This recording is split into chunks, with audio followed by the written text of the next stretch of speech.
अरशद भाई की जो यादें हैं उनको हम भूलने नहीं देंगे और आवाज़ उठाते रहेंगे इंसाफ मांगने के लिए। या तो ये निज़ाम हमें इंसाफ देगा या फिर हम इस निज़ाम से इंसाफ लेंगे। की वजह है इस वक्त इमरान खान को छोड़ के कोई सियासी खुदकुशी नहीं कर सकता, हाँ वो पीटीआई का हो या पीटीआई का इत्तेहादी हो, कोई नहीं कर सकता। जी जी, आप पाकिस्तान की सुप्रीम कोर्ट, पाकिस्तान की बड़ी अदालतें जो है नवाज शरीफ साहब को बुला रही हैं। है किसी में हिम्मत कोई स्पेशल प्लेन भेजे और नवाज शरीफ साहब को पाकिस्तान वापस लेके आए? अल्लाह ताला नीचे आके किसी को डांग नहीं मारता, सिर्फ वो इनकी मत ही मारता है। अब इनकी मत बन चुकी है, इनके पल्ले कोई चीज नहीं है और इनके अंदर अल्लाह ताला ने इनसे कोई काम लेना है, इमरान खान और जनरल आसिम मनीर से। ये सियासतदान अब भूल जाएं हर बात को कि ये अब जो सहारे लेके आ जाएंगे या सहारे देके चले जाएंगे।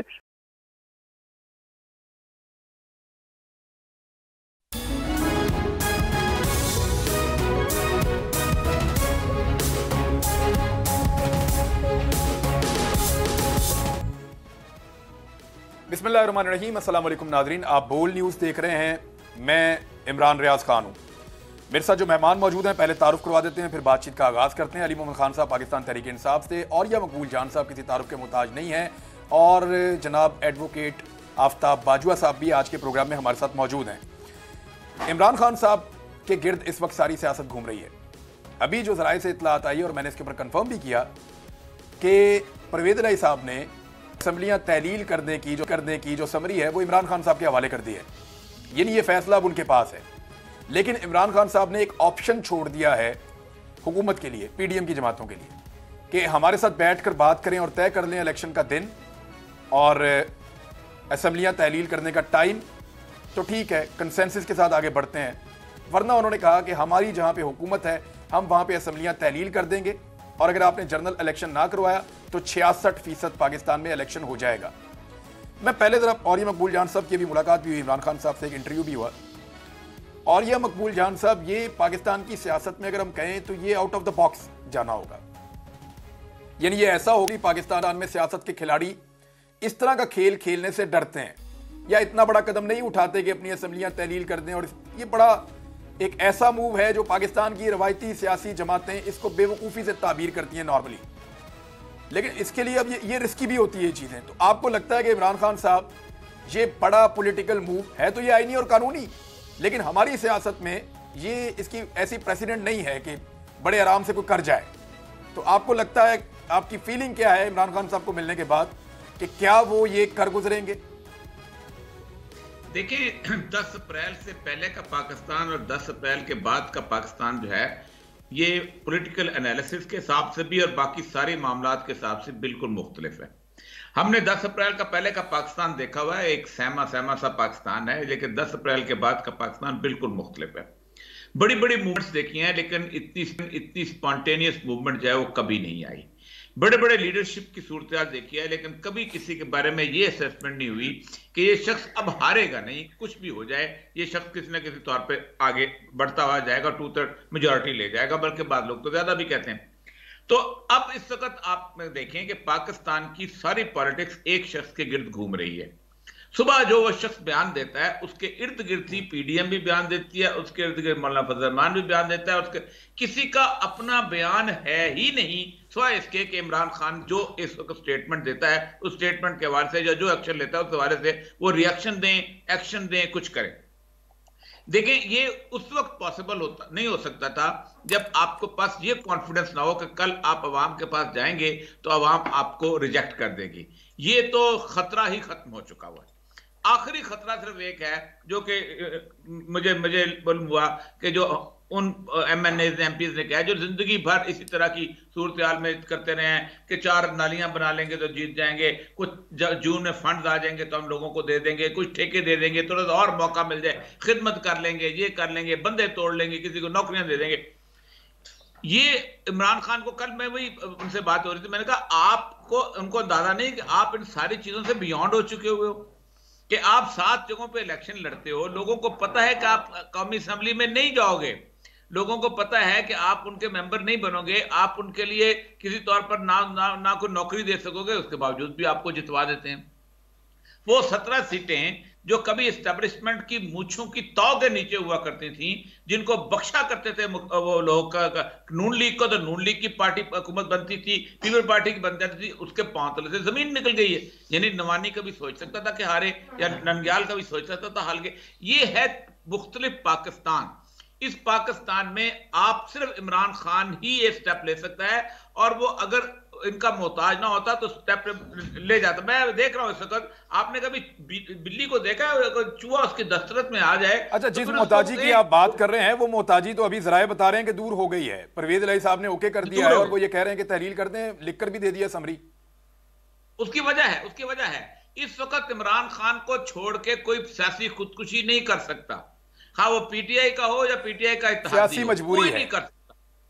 जी मैं गुजरात से हूं, सियासी मजबूरी है। चले मैं अली मोहम्मद खान साहब से, अली मोहम्मद खान साहब, ये इंतहाई कदम क्या आपकी पार्टी वाकई उठाना चाहती है, या सीरियसली आपको लगता है कि, या आप लोगों ने कहा है कि चलें इसको हुज्जत तमाम हो जाए, हम उनको ऑफर करते हैं कि आओ बैठो बात करो। अब दो ऑप्शन है ना, या तो वो आपके साथ बैठकर बात कर लें, और अगर वो आपके साथ बैठकर बात नहीं करते और मजाक उड़ाते हैं कि आप मुज़ाकरात की भीख मांग रहे हैं, तो फिर बात वहीं पहुंच जाएगी। हम कितने दिनों करें कि आप पाकिस्तान को इलेक्शन की तरफ बढ़ा रहे होंगे, या ये असम्बलियां तहलील हो जाएंगी? बहुत शुक्रिया इमरान भाई।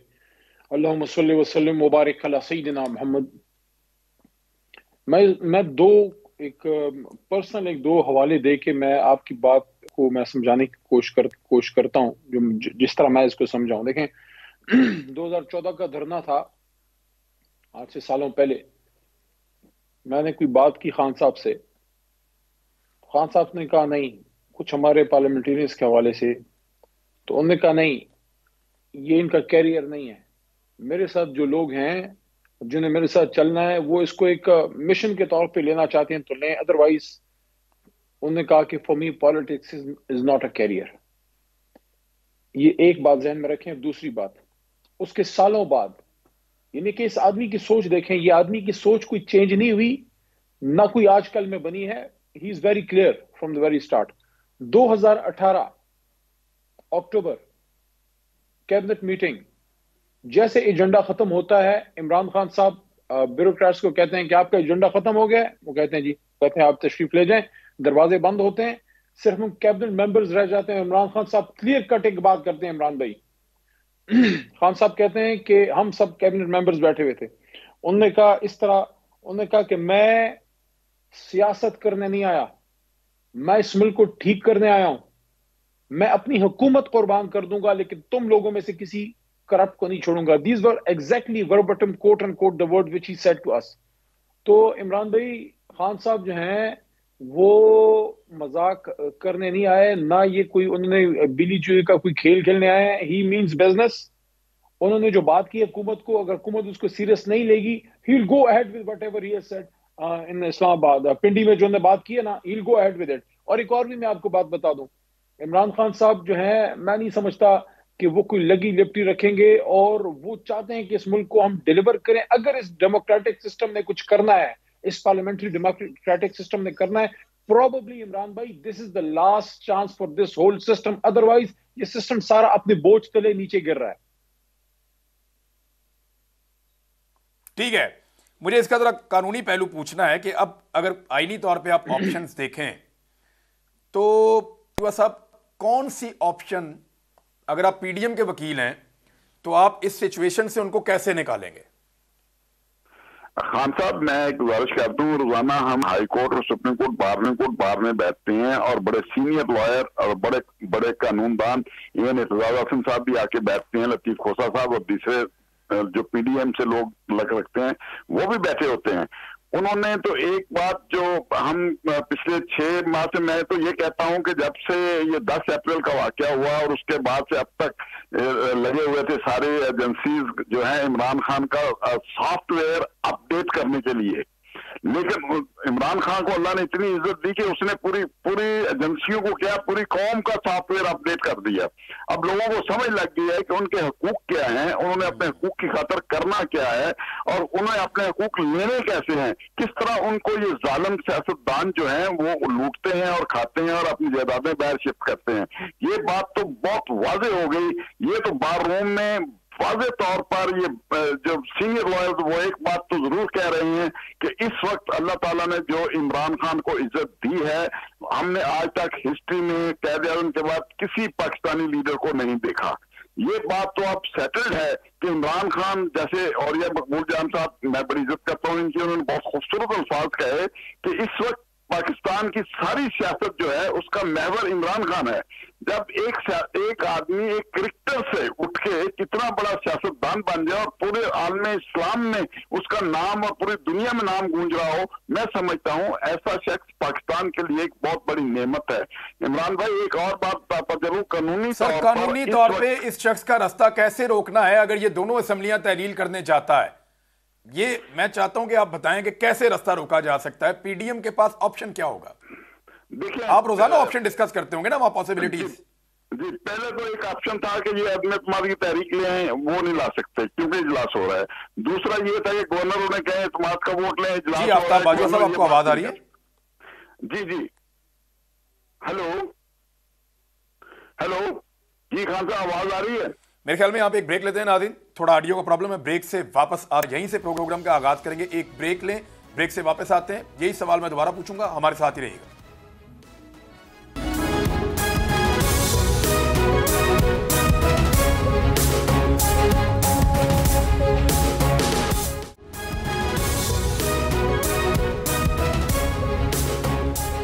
वेलकम बैक नाजरीन। जी, आफ्ताब बाजवा साहब, ऑप्शन अगर किसी तरह बनाकर देने हो, क्योंकि आप लोग सब सीनियर लॉयर इकट्ठे बैठते हैं, रोजाना डिस्कशन होती है, सब लोग आइन के माहिर हैं, तो अब कौन से ऑप्शन बचे हैं पीडीएम के पास कि वो इमरान खान की असेंबलियां तहलील करने की ऑप्शन को इन नंबर्स की मौजूदगी में रोकते हैं? परवेज इलाही ने तो अब लिखकर दे दिया, वो तो एक ऑप्शन जो सबसे बड़ा था वो तो बंद हो गया, और रास्ता कौन है?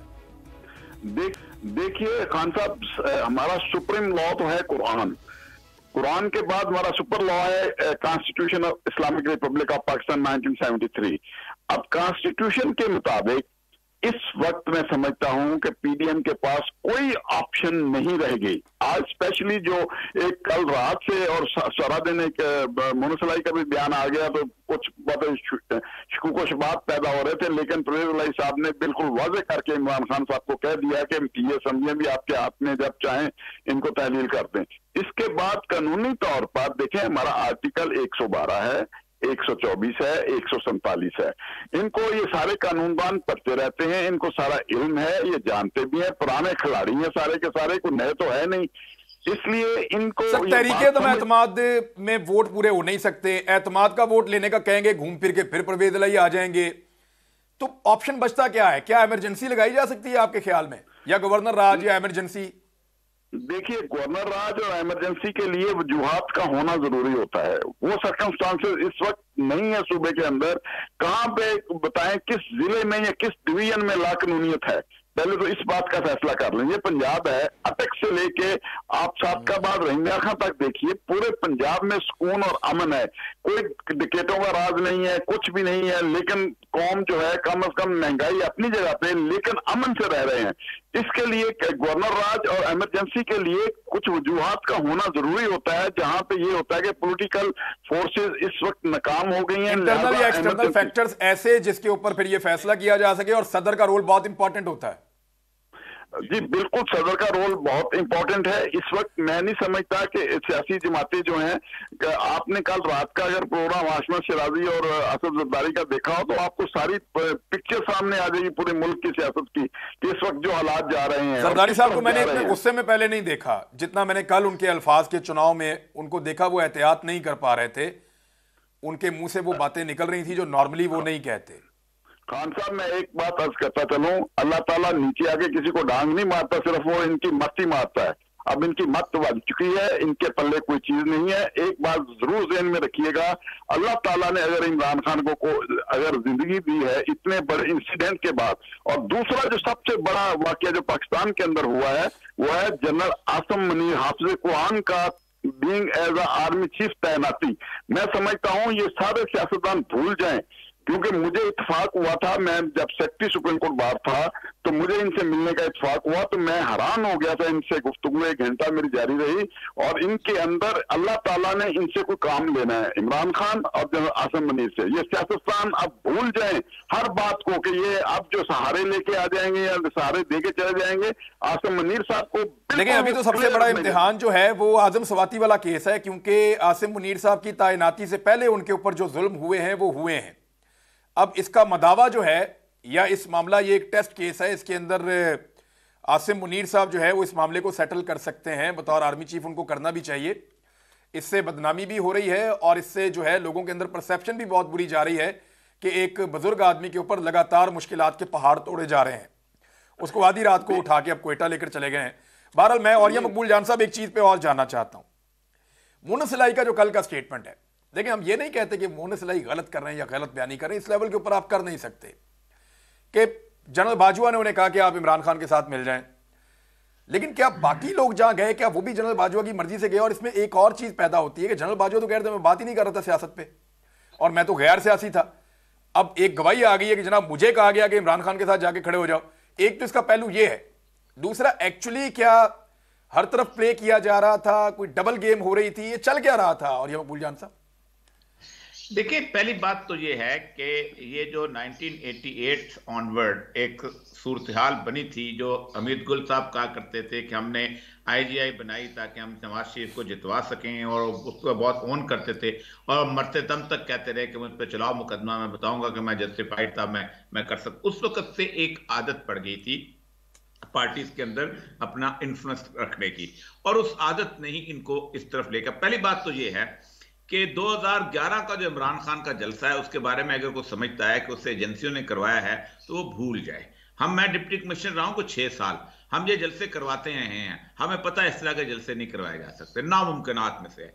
वो एक पब्लिक फ्लो का जलसा था। आप सोचे कि 2 या 3 ही जलसे ऐसे बड़े हुए होंगे बेनजीर का। नहीं तो अभी PDM का जलसा क्यों करवा देना बड़ा सा, मरियम नवाज का, नवाज शरीफ का, कोई किसी और का जलसा करवा दें उस लेवल का। नहीं वो निकल नहीं सकते। अच्छा, उसके बाद हुआ ये कि चलो एक किसी को कह भी दिया होगा, उसमें होता यह है कि नॉर्मली इन्फ्लुएंस करने के लिए कह जाता है। और वैसे भी मैं आपको बात बताऊं कि इमरान खान को उस वक्त 2014 में जो मैंडेट 2018 में जो मैंडेट मिला था बड़ा स्प्लिट किस्म का था, और उसके अंदर अगर थोड़ा बहुत इन्फ्लुएंस भी अगर किसने किया होगा, वो करते हैं, आप आज भी करते। ये कहे कि आखिर वक्त तक नहीं करते तो बिल्कुल गलत बात है। मैं आपको बताऊं, ग्वादर चले जाएं, पसनी चले जाएं, गिलगित चले जाएं, पुनवाकल चले जाएं, अपना रहीमजार खान चले जाएं, लाहौर में चले जाएं, किसी से पूछें कि ये 13 पार्टियां जो हैं इनके अंदर कौन सी गिद्दड़ सिंगी थी जिसने इनको इकट्ठा कर लिया, तो गिद्दड़ सिंगी का नाम भी बता देंगे आपको।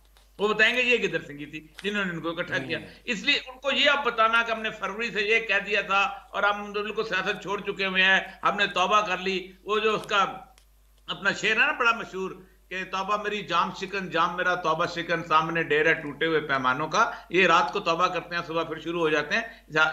इनको अंदर पॉलिटिकल इंटरफेरेंस की आदत बड़ी अरसे से चली आ रही है। असल मसला इस वक्त हो ये गया है कि मैं आपको एक बात बताऊं, मैंने 6 इलेक्शन इमरान भाई करवाए हैं अपनी नौकरी के दौरान। इलेक्शन में धांधली उस वक्त की जा सकती है जब मार्जिन कम हो, और ये करते भी मार्जिन कम है। इमरान खान इस वक्त जिस मार्जिन पे है उस मार्जिन पे धांधली की ही नहीं जा सकती। नेक्स्ट इम्पॉसिबल है कि धांधली की जा सके, ये मेरा चैलेंज है नामुमकिन। और इलेक्शन डे के ऊपर धांधली हो ही सकती। ठीक, अब इस वक्त हो ये रहा है कि इमरान खान अगर आज असेंबलियां तोड़ता है, मैं कॉन्स्टिट्यूशनल बात कर रहा हूं, तो फौरन जनरल इलेक्शन होंगे 2 जगहों पे। ठीक, अब दो इलेक्शन होंगे। मोहन सिलाई के बयान पे सर मैं जानना चाहता हूं कि जनरल बाजवा क्या दोनों तरफ खेल रहे थे, क्या हो क्या रहा था, एक्चुअली क्या था, ये कंफ्यूजन क्या है?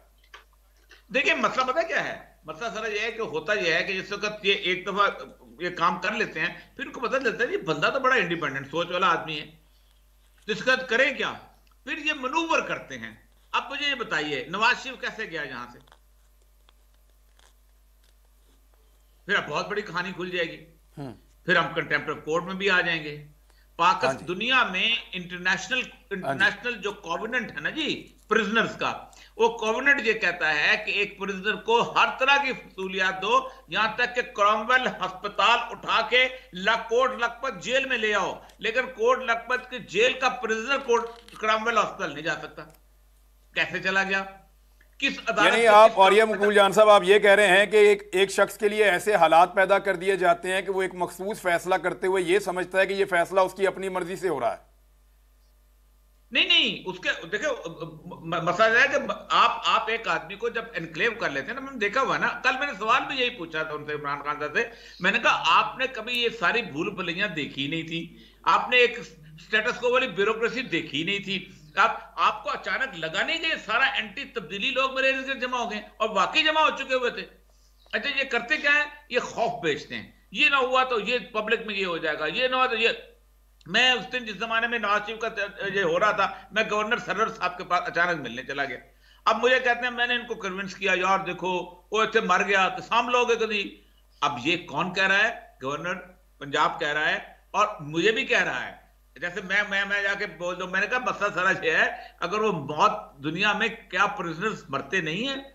क्या डेथ्स नहीं होती हैं? क्या वो नॉर्मलाइज सूरत नहीं होती अगर आप वाकई बिहेव करना चाहते? लेकिन नहीं, मसला यह है कि एक ये क्लैन बन जाता है। और वो खान साहब से आपको अंदाजा नहीं, मैं जब ईद के अगले दिन मैं उनसे मिला था, भाई जब ये निकाले गए, तो उन्होंने 6 दफा उस बात किया कि ओरिया साहब मैं आपको बताऊं, I have learned a lot, ये मेरा इंटर्नशिप था। और वाकई अल्लाह ताला ने उसको इस दिखाया है कि ये ब्यूरोक्रेसी, ये एस्टैब्लिशमेंट। और ये सब एक सेकंड में जरा एक चीज इसी से जुड़ी हुई, मैं अली मोहम्मद खान साहब से पूछता हूं आपके पास। सर एक मिनट, अली मोहम्मद खान साहब, रिजीम चेंज ऑपरेशन का जो मामला है उसमें बहुत सारी चीजों के तो हम गवाह हैं, आप लोगों को भी आइडिया है और सब इस पे बिलीव करते हैं बहुत ज्यादा, और पाकिस्तानियों ने उस पर बिलीव करके इमरान खान साहब के इस नैरेटिव के ऊपर सपोर्ट किया, और फिर ये आज आपके सामने है वेव। मोनस इलाही साहब ने इसके एक पूरे हिस्से को कल उड़ा दिया अपने इंटरव्यू में, ये कहकर के जनरल बाजवा तो मुझे कह रहे थे कि इमरान खान के साथ मिल जाओ। आप इसको कैसे काउंटर करते हैं, या आपको क्या समझ आ रही है इसमें? देखिए इमरान भाई, वो कहते हैं ना कि फैज का है शायद कि ये दाग दाग उजाला, ये शब गजीदा सहर, वो इंतजार था जिसका ये सहर तो नहीं। मैं कुछ महीने पहले खान साहब को एक बात की थी, और मैं समझता हूँ कि मैं कोई इतना पॉलिटिकली समझदार आदमी तो नहीं हूं, लेकिन जितनी मेरी समझ थी वो ये है कि देखें, एक बदन होता है ना, बदन, वो सर के बगैर कुछ नहीं है। आप या तो इनकलाबी तरफ जाते हैं या आप रिवाजी सियासत करते हैं। अगर इमरान खान वजीर आजम नहीं है और हम इस्तीफा दे के बाहर बैठे हुए हैं, तो कोई तुक नहीं बनती कि हम सुबह में बैठ के डिलीवरी करें, क्योंकि डिलीवरी इमरान खान के बगैर ऐसी है जैसे सर के बगैर बदन कैसे हरकत कर सकता है। तो इसलिए जब हमारी पंजाब हुकूमत बनी तो शुरू में मैंने एक बात की थी, लेकिन वो जाहिर है फिर हुकूमत जब बन जाती है फिर लोग उसमें बिजी हो जाते हैं मिनिस्ट्री में, इसमें कि हमने फौरी तौर पे कुछ बुनियादी लॉ मेकिंग करके या कुछ जो भी जरूरी इकदाम हैं, उसके बाद we have to full fledged हमने जाना है, इलेक्शन की तरफ हमें जाना चाहिए, क्योंकि जितना आप पंजाब में रहेंगे, खैबर पख्तूनख्वा में रहेंगे, आपकी नैरेटिव सर, नैरेटिव मोहम्मद इलाही साहब का स्टेटमेंट, उस पे आ जाएं। देखिए मैं ये समझता हूं कि जो मुन्नस साहब ने बात की है, मुझे नहीं पता कि उनको बाजवा साहब ने बात की है, जिसने भी बात की है, लेकिन अगर उनकी बात को हम सही समझ भी लें तो फिर आप मुझे ये बताएं कि जो बाजवा साहब ने या उनकी जो उस वक्त की जो रजीम थी, जो उन्होंने एक बात की कि भाई हम पॉलिटिक्स से दूर हो रहे हैं, तो बहुत सी चीजें ऐसी सामने आई हैं जिससे वो उस बात की नफी होती है। जैसे शहीद साफत अरशद शरीफ शहीद जो हैं, उनका जनाजा अभी उठा नहीं था, और वहां पे 2 साहिबान आके जब वो प्रेस कॉन्फ्रेंस कर रहे थे, वो टोटली निगेशन थी उस बात की जो कि जनरल बाजवा साहब ने बात की थी। मैं ये समझता हूं कि इस वक्त इन चीजों में, पिछली बातों में अगर हम जाएंगे, मैं मोनी साहब से भी ये कहूंगा, क्योंकि देखें उन्होंने जब एक बड़ा हाई मॉरल स्टैंड लिया है कि इमरान खान साहब की अमानत है और हम उनको दे रहे हैं, जिस तरह आज की बात है कि उन्होंने अपना इस्तीफा जो है, अपना डिसोल्यूशन उनको दे दी भी है, मैं समझता हूं कि ज्यादा वक्त नहीं जाया करना चाहिए। अगर तो हुकूमत सीरियस है, मरकजी हुकूमत इस मामले से निकलने के लिए, वेल एंड गुड, अदरवाइज फिर आपके पास ऑप्शन बड़े कम रह जाएंगे, क्योंकि जितना टाइम गुजरेगा वो मेरे ख्याल में जरदारी साहब भी अपने माल के वो तिजोरियों के मुंह खोलेंगे और कोई ड्रामा फिर कोई नया कोई चक्कर चलाएंगे। तो अगर हमने फिर आगे जाना है तो then time is short, time फिर कम है। लेकिन खान साहब ने आज एक, तो आप ये सोचते हैं कि जितनी जल्दी होता है खान साहब को ये करना चाहिए। मुझे एक ब्रेक लेनी है, अली खान साहब शुरू करता हूँ, एक ब्रेक लें, वापस आते हैं, फिर आपको मैं एक और अरशद शरीफ शहीद के बारे में बोल्ड न्यूज ने एक डिसीजन लिया है, वो भी आपको सुनाता हूँ एक ब्रेक के बाद।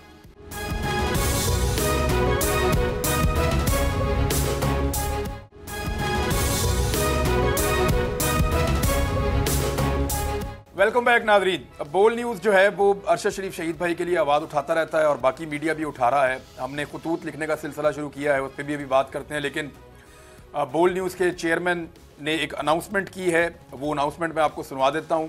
शुएब शेख साहब ने और एक यादगार बना रहे हैं अरशद शरीफ शहीद भाई के लिए, ज़रा वो सुन लें आप।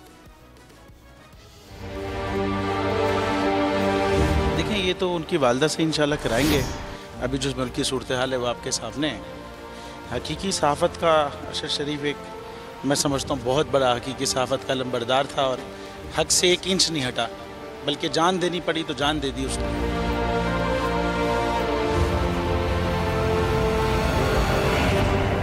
तो ये यादगार क्या हमारे दिलों में रहता है, ये तो सिर्फ एक दस्तक देती रहेगी यादगार। मैं समझता हूँ कि जो रुके तो कोहे गिरां थे हम, जो चले तो जहाँ से गुजर गए, रहे यार हमने कदम कदम तुझे यादगार बना दिया। ये अरशद शरीफ के लिए मेरे ख्याल लिखा गया है।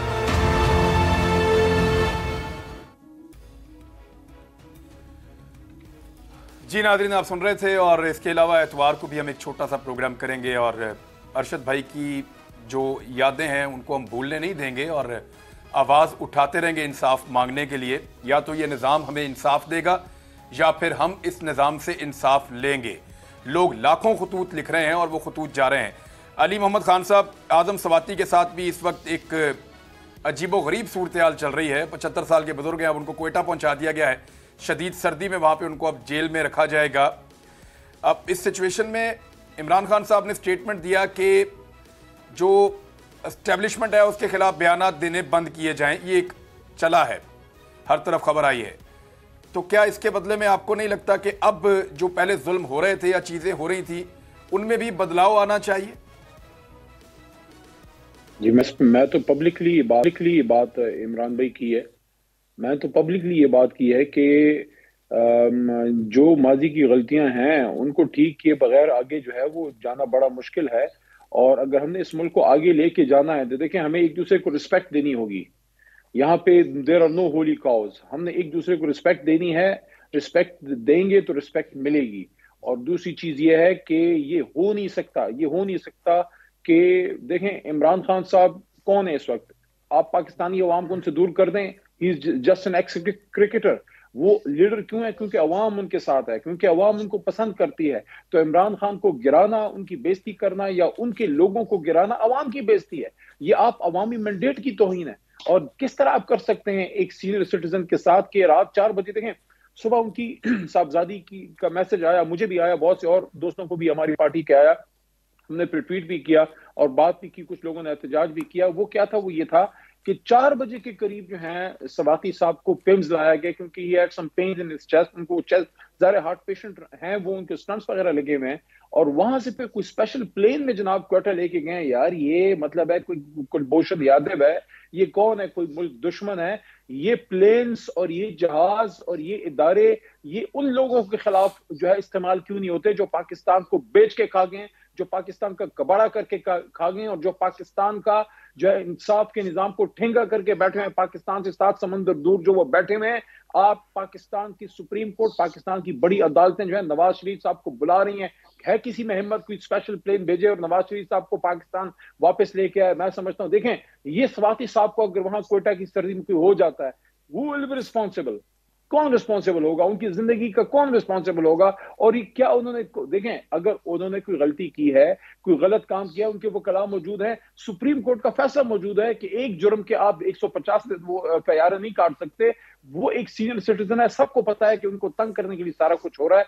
अगर उनसे कोई ज्यादती हुई है, कोई गलत काम हुआ है, उनको इंसाफ मिलना चाहिए। और वो देखें, सबसे बड़ी जो है वो ज्यादती जो उन्होंने एक बात की है, मेरी बात लंबी हो रही है। देखें, उन्होंने कहा कि मेरे साथ जाती तौर पे जो हुआ, मेरे बदन के साथ हुआ, मेरे साथ जो हुआ, उसको तो मैं माफ कर सकता हूं। उन्होंने कहा कि मेरी वाइफ के साथ जो पाक दामन खातून है, जो इज्जतदार खातून है, वो कहते हैं मेरे साथ 40-50 साल जो निकाह में रही हैं, उनके साथ जो ये हुआ है, दिस इज अनएक्सेप्टेबल। ये तो हमारी माशरती नॉर्म्स के, इस्लाम के, अखलाकियात के सब के खिलाफ है।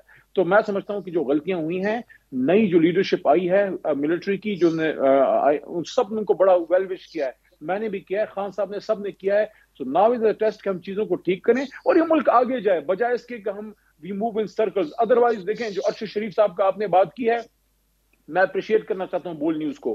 हम लोगों में एक मसला है इमरान भाई, हम जज्बाती कौम हैं। अब एक दिन तो लाखों निकल आते हैं लेकिन 6 महीने बाद भूल भी जाते हैं। तो इस तरह के मॉन्यूमेंट्स और ये चीजें जरूरी हैं कि हमें याद दिलाता रहे कि हमारे दौर में भी एक मंसूर हलाज पैदा हुआ, हमारे दौर में भी एक शख्स पैदा हुआ जिसको सजा दी गई है।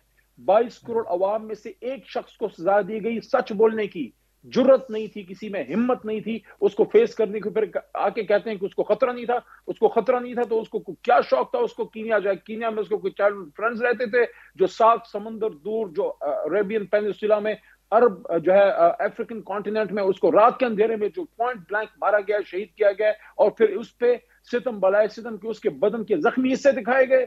ये हमारी हालत है। मैं समझता हूँ आज अगर हम अरशद शरीफ साहब के लिए खड़े नहीं होंगे ना, ये फिर हम भूल जाएं कि इस मुल्क में कोई सच्ची बात होगी, सच्ची खरी बात होगी। आखिरी बात फिर कहना चाहता हूं, अरशद शरीफ साहब का भी इंसाफ होना चाहिए। इमरान खान साहब की भी एक बात मैं कहना चाहता हूं, एक्स प्राइम मिनिस्टर साहब की, कि मैं पाकिस्तान के इदारों, पाकिस्तान की हुकूमत, उनमें वो तेजी नहीं देख रहा, उनमें वो जल्दी नहीं देख रहा कि यार मेरे एक्स प्राइम मिनिस्टर पे जानी हमला हुआ है। और look at the audacity of the people. शर्म नहीं आती उन लोगों को कि कुछ लोग उनमें ये भी कहते हैं कि जनाब उसको तो गोली नहीं लगी। अफसोस की बात है, शर्म की बात है।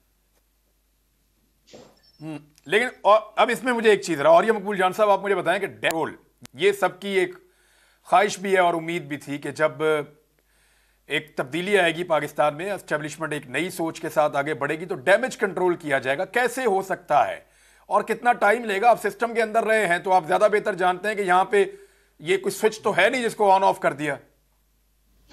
देखें, ये सेकंड टाइम ऐसा हुआ है।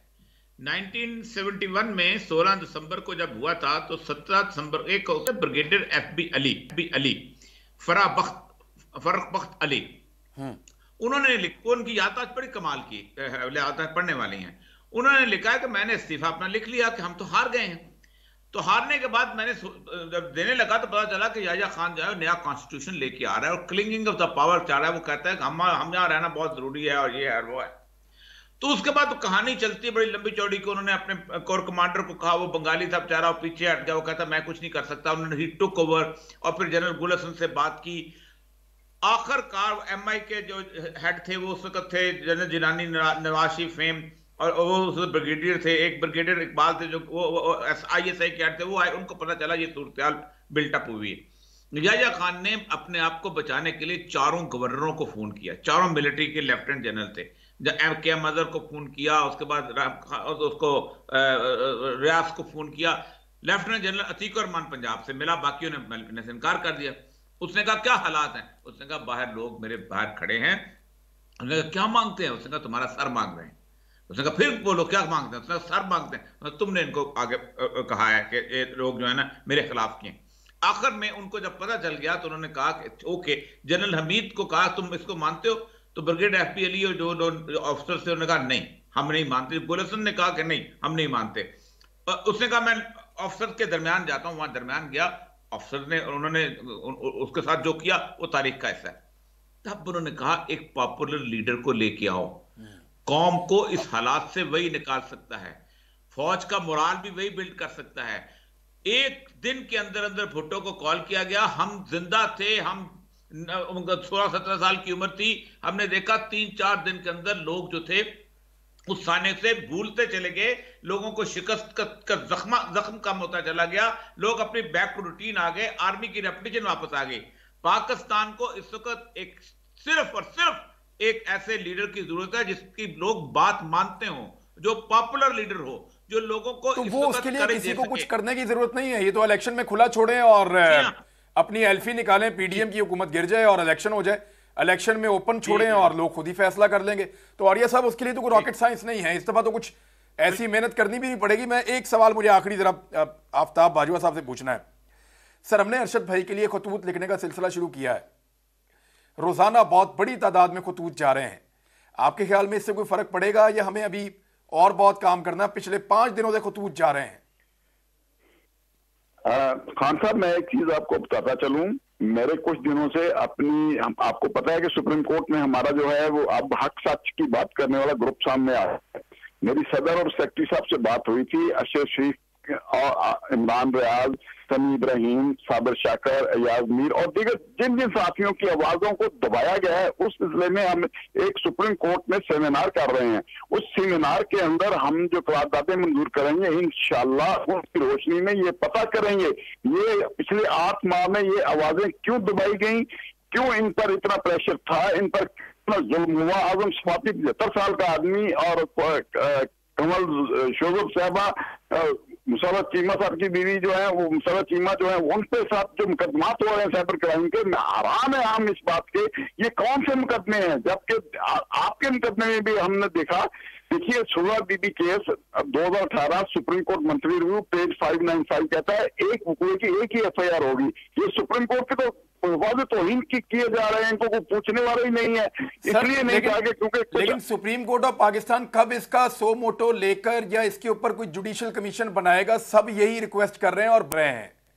फैक्ट फाइंडिंग कमेटी को भी कहा गया कि जल्दी अपने फैक्ट्स जमा करवाएं। खान साहब हमें कुछ दिन दे दें, क्योंकि अभी हमारी नई कैबिनेट आई है सुप्रीम कोर्ट की, उनसे मेरी बात हुई है, उन्होंने कहा जी बाजवा साहब इंशाल्लाह हम दिसंबर के एंड और जनवरी के शुरू में ये सारे मुल्क के अंदर हम कन्वेंशन करेंगे अपने, और बताएंगे कि ये सहाफियों की आवाज को क्यों दबाया गया, क्यों दबाते रहे, क्यों आज सच की आवाज को ऊपर क्यों नहीं आने दिया जाता रहा। जी इसके लिए हम उम्मीद करते हैं कि क्योंकि आप लोग काफिज लोग हैं और अदालतों में नुमाइंदगी करते हैं पूरे पाकिस्तान की, और जजेस के और पब्लिक के बीच में एक ब्रिज का काम करते हैं, तो हम उम्मीद करते हैं कि लॉयर्स और बार ये अपना रोल प्ले करेंगे और हमें इंसाफ दिलाएंगे। अब तक के लिए इतना ही नाज़रीन, मुलाकात होती है कल एक नए प्रोग्राम के साथ। अल्लाह हाफ़िज़।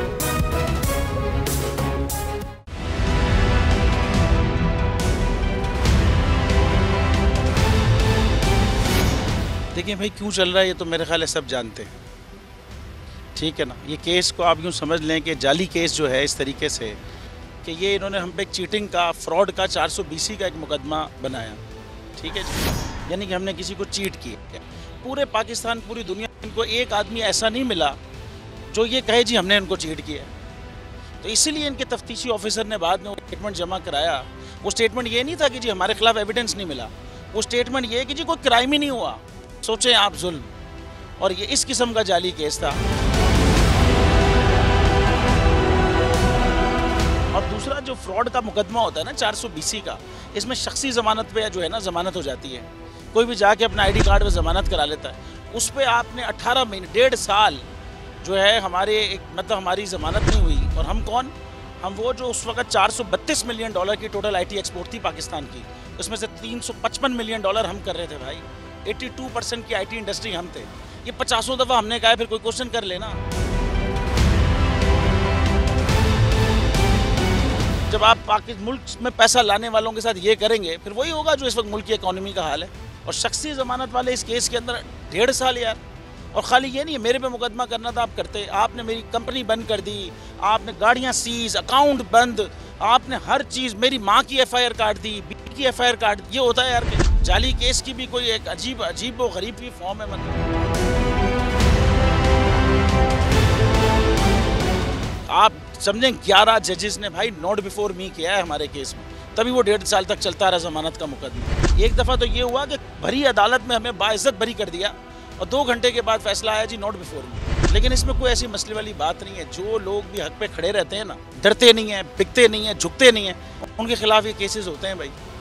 सभी साहब यहाँ खड़े हैं, उनके खिलाफ अरशद शरीफ, और आप देखें इमरान रियाज, इमरान खान साहब को आप देख लें, ये इन ऐसे लोगों के खिलाफ ये केस होते हैं भाई।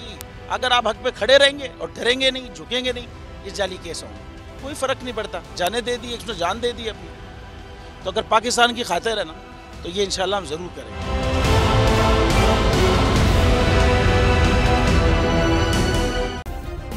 सब्सक्राइब करें और बेल दबाएं ताकि कोई खबर रह न जाए।